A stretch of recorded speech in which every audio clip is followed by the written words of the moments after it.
If you're out there as a CEO, a leader, however you want to define yourself, you're out there talking about your stuff. What happens when your salespeople or your marketing happens? Oh, I remember I saw something on, they start connecting dots. And when they connect dots, your marketing is better. Your sales is better.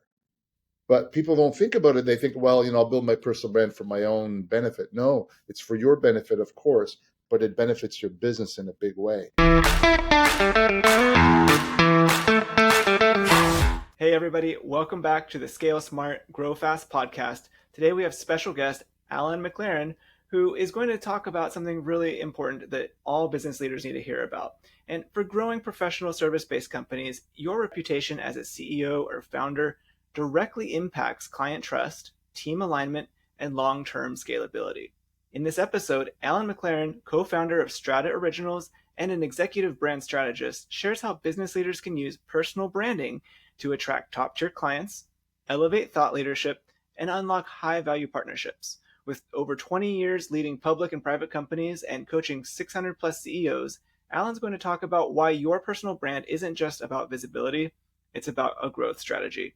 Alan, welcome to the podcast. How are you today? I'm great, Harley. Thank you very much for having me. Well, Alan, you have an incredible background. Could you share a little bit more about your story and what brought you to what you're doing today? Well, the fun part is I started out in sales about 1,000 years ago, which has been a foundation of everything that I've done. And anybody who's been in sales knows that what a great foundation for anything you're going to do, because you're always going to be selling something in your life. But I moved through the business equipment area. I moved into IT security, and then 18 years ago moved into the marketing space. So I've had 5 or 6 different careers. And then over the last 4 years, we focused our efforts on personal branding because we found that marketing was really losing its grip because technology was moving so quickly with AI and the technology is there. So we figured, where's the heart part of marketing? And that's personal branding. And so we've kind of moved into that world in the last 4 years. And Harley, I have to tell you, it's transformed my life because we're helping people transform there. I love it. Why is personal branding no longer a luxury for founders and executives? It's essential for business leaders. Well, think about this. Marketing is kind of tough, isn't it? It's hard to break through the noise with everybody doing content now, but you have relationships already. So how do you build on the relationships you have? If you ask yourself this question, how many people really know what you do on your LinkedIn profile? The average answer is 10%. So if you have 2,000 people, think about how many don't know what you do. So even if you thought about personal branding for the people that know you, who can give you referrals and other things like that, that's step one. Just think about that small circle. And then the larger circle is those 2,000 people can get you to 750,000 more. Yeah. That's what the algorithm does. And so if you think about it, it's relationship driven stuff. And when you build, as you said in the opening, this is all about trust building. And so how do you trust build? When you put your brand there, people know that it's to be sold. If it's you, they already like you. So how do you get out there? And we use the word attracting versus marketing. You attract opportunities when you're out there. If you're not out there, you're not going to know what you're missing. So that's why we think it's important. What's the biggest misconception that business leaders have about building a personal brand, especially those running professional service-based companies? The biggest one is I think it's about them. It's not about them. So we have a saying that we use internally that it's not about your ego. It's about finding your uniqueness and sharing it in the service of others. And when you figure that out, you recognize that you have a gift, and every leader we've had has a gift. They just don't know they have a gift. And they're almost embarrassed about discovering it. But when they discover it and start to share it, stuff happens on the other side. Why? Because you're now teaching people what you know. And what a safe zone that is, to teach people what you know, to help them understand your expertise. And, in my case, so we're doing this podcast. People say, I like this guy, I don't like this guy. If I like this guy and I'm thinking about personal branding, I might reach out to him. Well, I'm doing that with content and videos and podcasts and speaking gigs and all that other stuff so that I'm out there and I never sell a thing. I will not sell a thing today on this podcast. And that's what we try to teach people to do, because that will attract people to your world. That's so cool. Yeah, I imagine that mindset shift helps people a lot kind of get over the fear of just going out there and selling all the time online, and instead of having that idea or concept of helping others and educating others. I imagine that's a game changer. Well, think of professional services. How do you differentiate yourself today? Oh, we're bigger, we're faster, we do this, we do that. We outsource, as part of your world. The differentiator is not the thing. The differentiator is the humans behind the thing. And so, how do you build trust? Well, you'll either build trust with you, Harley, or with Alan, and then our businesses are what delivers the stuff that we have. And think about this for a second. If you're out there as a CEO, a leader, however you want to define yourself, you're out there talking about your stuff. What happens when your salespeople or your marketing happens? Oh, I remember I saw something on, yeah, I saw. They start connecting dots. And when they connect dots, your marketing is better, your sales is better. But people don't think about it. They think, well, I'll build my personal brand for my own benefit. No, it's for your benefit, of course, but it benefits your business in a big way. And very few people can separate their business from themselves, especially, a small business owner. You are the business. Right. You are the leader. You're the rainmaker. So get out there and be the rainmaker, but remember to teach and not sell. And then you'll see some wonderful things happen. Now, you often say build your reputation, build your business. Can you share a real world example where personal branding directly created opportunity or growth? For us, I'll give it to you for me. So we started the personal branding business 4 years ago. We've been helping people with thought leadership for 20 years, so we understood the space. And I said, you know what? I'm going to not be the shoemaker's son, which is often the challenge when you're own business. I'm going to go out there and build my personal brand to see how that actually works in the context of our lives. I get a lead a week now. I had one 3 weeks ago, speaking gig in New York. Great. Thank you very much. Another one, opportunity from Cyprus. They look at the video, go, I need help with my personal brand. Going, wow, this stuff works. It works because you're not selling. And then they come in and what do they think they know you, Harley. They've spent time with you because all we recommend is video, by the way. That's what we recommend. Why? This is the most authentic medium you could have. You're going to like me or not like me, but you know me. I'm no different here than I would be if we were working together. Same thing. So you'll make a decision. So isn't that save a lot of time? So that's what I'm talking about. That's one. And of course, we've got clients that have started businesses because of the work we did with their personal brand, that have raised money because of their personal brand, that have hired employees because of their personal brand, that have new partnerships. The list goes on and on and on, Harley. But here's what I'll say. This is the most important thing. When you're out there, stuff can happen. When you're not out there, you won't know what stuff you're missing because you're not out there. Absolutely. A lot of leaders hesitate to show up online because it feels inauthentic or overly curated. How do you help clients stay real while being strategic with their personal brand? I love that question. What we're doing today, is this real? You're asking me Absolutely. questions. Am I putting on a hat or trying to be fancy? Or no, I'm not. So what we teach people is you are, as Dr. Seuss said, only you are you. So we want you to just showcase yourself. Don't try to be somebody you're not. If you're intellectual, be intellectual. If you're funny, be funny. If you're warm, be warm. There's nothing to change. And what we do is we teach them the simplest thing. When you do content, pick a topic, think of the main point you want to make, and tell a story. That's it. If you tell a story, it's your story, it's a safe zone, and you're going to be authentic. And then obviously we teach you how to tell stories so that it come across authentic and you make the point that is yours. But if you look at the clients we've worked with, there's not one that's the same. Not one. And here's the really fun part is when you start thinking about this, they all learn this skill because at the beginning it is a skill. Doing a video pointing at that little green light, it's a skill. But when they learn it, they're unstoppable. Now they're pointing their phone at their face when they're in Disney World and they're doing videos because they learned that it's a really safe zone to do it. And, it's a happy place on the other side of that. I love it. Now, getting into some specifics here, are there any specific platforms that you recommend people prioritize today? And are there any different approaches that you recommend across the platforms, such as LinkedIn or podcasts or other media? So I think the first thing is you've got to decide you fish where the fish are, right? So where is your audience? Where are the people you want to reach? If it's a pure business audience, then obviously LinkedIn is really important. When you're looking at some of the other platforms like X and Blue Sky, you got to recognize it has a political bent. So you got to say, okay, am I reaching the people that I want to reach with the things I want to talk about? If you're a psychologist, and we have psychologists as clients as well, now might be Instagram, Facebook, and TikTok might be areas that we want to explore because we have more consumers, right? So there's the social platforms, there's things like Substack or where you can now, amalgamate all what you're trying to do and start to, so there's opportunities there. But, the other ancillary ones are things like this, podcasts.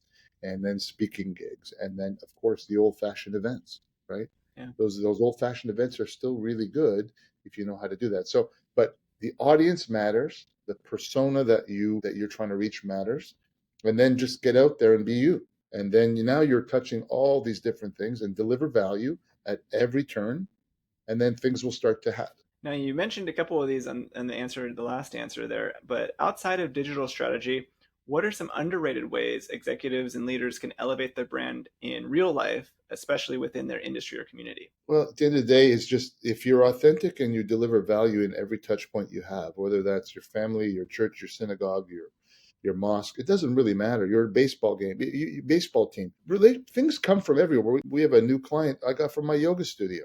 I'm not pitching anybody in my yoga studio. Actually delivered some value to her when she asked me a question. She said, "Well, tell me more about what you do."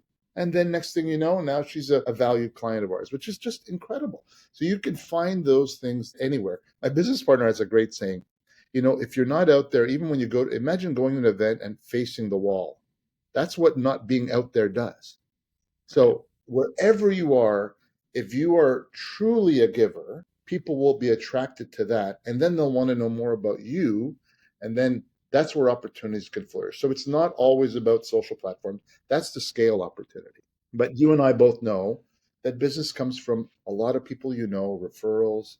And yeah, we have all the strategies, affiliate programs, do all those things, partnerships, they're all important. But where does most of this stuff come from? Alan knows Harley. You should talk to Harley. That's where this stuff comes from.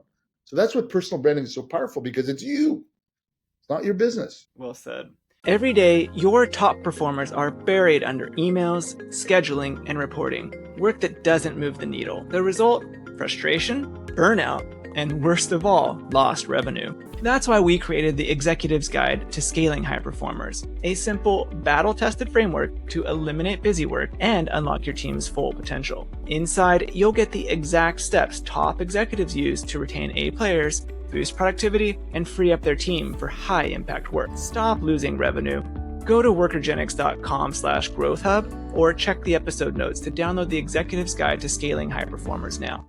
When you're working with people and they're getting started, how do you extract what's unique and translate that into a personal brand that drives business? So we do something called a brand DNA. And a brand DNA is a 90-minute, we call it a forensic interview. It's a really deep interview. It's got 30 or 40 questions to it. We're really trying to uncover what you're about, your credibility, what you're known for, what your personal brand is today, or what you think it is, because often there's a difference between what you think it is and what the world is perceiving you as. And then once we uncover that, we determine what your core platform is, right? And then based on that core platform, what are the 4 things you should be talking about, the pillars that you should be talking about? Once you have that brand DNA, now you have the tools to start with my content. And what we do with content is we say to people, okay, based on now you have the framework done, pretend you're writing a book. What do you write a book? Well, let's pick 12 chapters. That's 12 months of the year. And pick, 4 topics under each month. And then what story I'm going to tell. Now you got content for a year. And oh, by the way, use AI. It'll help you, right? Go in there and say, here's my LinkedIn profile. Give me some topics. It'll spit out some stuff for you. The magic comes to how you deliver the content at the end of the day. That's really the secret sauce. But AI can help you, in your world, virtual assistants, they can help you do that work as well, so that they can kind of say, okay, let me help you do that. Or if you really want to work with professionals, that's why we exist, right? To help people through that, because what we do that's a little different, Harley, and that's where we think it's going to help us against AI. AI is a tool, is that the AI can't touch your heart yet. And we have people crying in these sessions because they're uncovering parts about themselves they never thought of. Because how many times have you looked inward at yourself and say, what are my gifts? You don't do that. And it's hard to do that yourself. So that's where we come in and do that. But the tools are there to give you the how. They won't always give you the why, but they'll give you the how. Yeah, I love that, creating the DNA, the 4 pillars, and then treating it kind of like a book with 12 different chapters. That's got to be hugely impactful for people. And I wonder, do you ever have situations where people kind of take that framework and actually turn it into a book now that they have that content and those ideas and that story? That's a brilliant question, because we have authors that we work with, or we have people on the front end of that. So what we say to people is, if you're a little intimidated by writing a book, At the end of the year, you will have 48 videos with us of about 2 minutes each. That's kind of what we worked on. They all have transcripts. You can pull them off YouTube. You can send them to a ghostwriter, and there's your book. Wow. So you can, and you've got instant market research. As I'm doing a video, I get feedback. That's great, whatever it is. And you never get negative comments when you're delivering value to people, ever. 600 people we've worked with, not all of them have posted content, but let's say 100 have. We've done over 1,000 videos. We've had zero negative comments. Zero, hardly. Wow. Zero negative comments. Why? Because how can you argue about a story that I own? You can't. My story. It has a parable or a lesson or something, which is the lesson I'm sharing. You can't argue with the lesson. You can argue with the premise, maybe, but what a safe zone to live.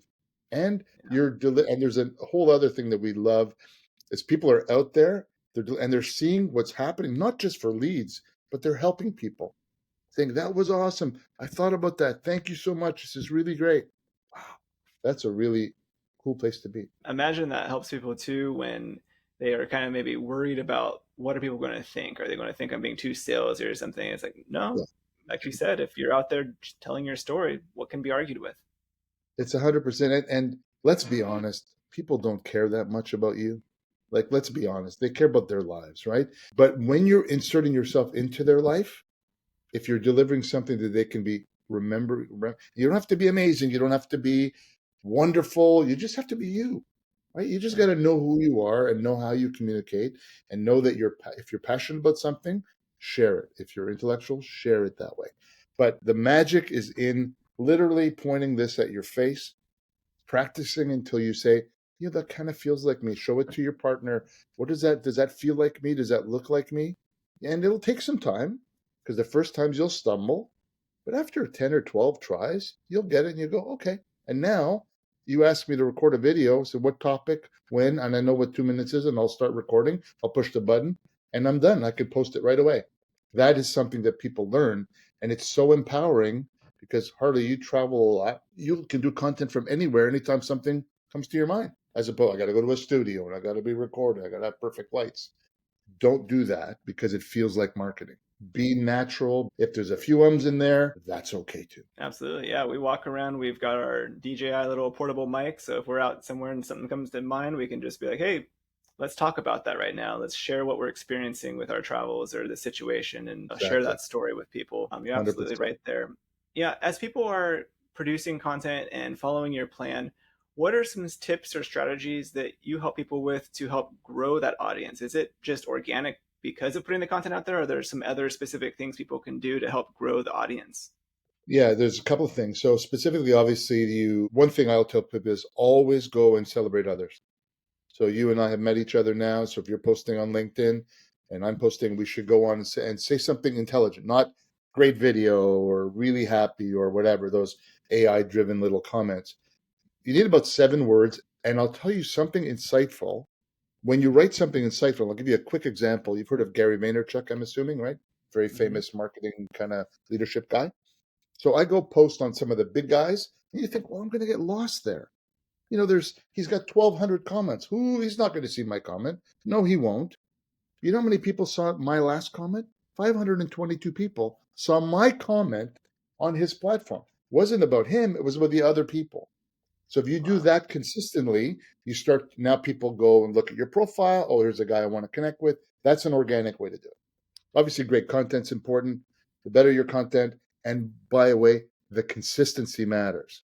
So two things, longevity and consistency. You start posting for once a week for 3 weeks and you stop, bye-bye, not going to Yeah. work. You need to do it every week for the rest of your life because that's what the algorithm needs to know that you are an active participant and will deliver stuff. The other one that is not organic is YouTube. YouTube is your friend. All your videos should go on YouTube and you have to learn how to do that, and learn how to upload and do the right kind of commentary. But you can now buy ads on YouTube for two reasons, right? One is to get more subscribers, and two is to drive more views. And when you do that, now you say, okay, well, now I don't have 10 views on my podcast. I have 300 or 500. That's more credible and it drives more people to you. And of course, you own your subscribers. You don't own your LinkedIn followers because Right. LinkedIn could change that tomorrow. And then, of course, you can draw them into your world with a newsletter. And then now you've got an email address and you can start marketing to them, always under the same guise of not overly selling. But once they're in your marketing environment, now you can start selling because they've already said, I put my hand up, I want to learn more. Now you can start selling. So that's how we do that. That's so smart. Now, you kind of mentioned all these different strategies, you uploading the videos. Some people might be feeling a little overwhelmed at this point. How Yeah. can people start building their brand without burning out? And what parts of the process could easily be delegated to like an ultimate executive assistant to handle? Well, what we do is we work with a lot of executive assistants who we call them chiefs of staffs. They call them but they help organize the CEO's life. So if the CEO wants to go on podcasts, then the executive assistant can do the work to help uncover what those opportunities and communicate with the hosts as we've done together. So I think that's one. They can be on the calls with, if you're working with people like us, to be able to take some of the action items away, to be able to do that.